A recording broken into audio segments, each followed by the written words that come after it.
Bonjour. Alors, nous allons continuer toujours dans les graphiques, les relations. Aujourd'hui, c'est la pente d'une droite.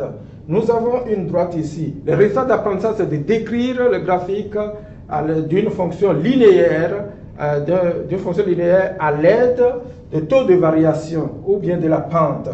Alors, ici, le taux de variation, nous allons dire que, par définition, c'est le déplacement vertical sur le déplacement horizontal.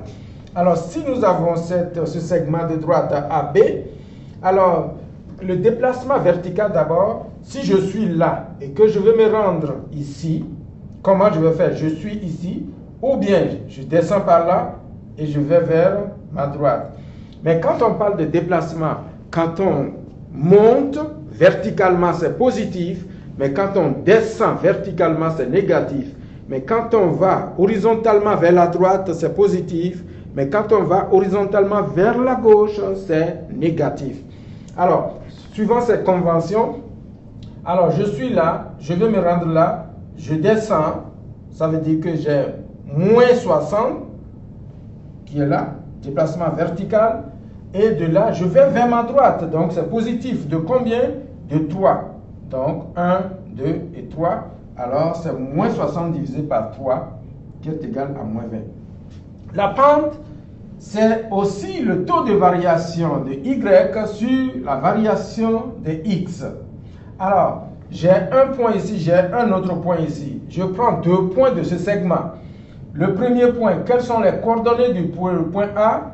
J'ai X, c'est 0, et mon Y, c'est égal à 60. X, 0, Y, 60.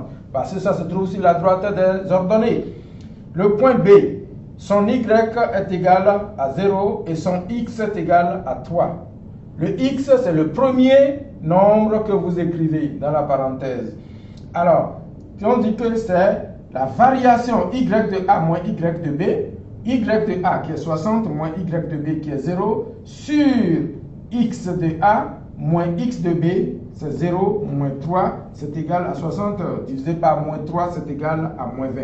On retrouve la même chose. Attention, si vous aviez pris dans l'ordre Y de A moins Y de B, vous prenez dans le même ordre ici, X de A moins X de B.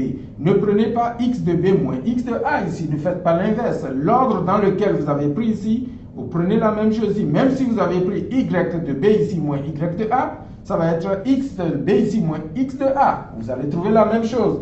Alors voilà comment on détermine la pente d'un graphique linéaire à partir de déplacement en utilisant le déplacement ou bien en utilisant deux points de ce segment. Merci.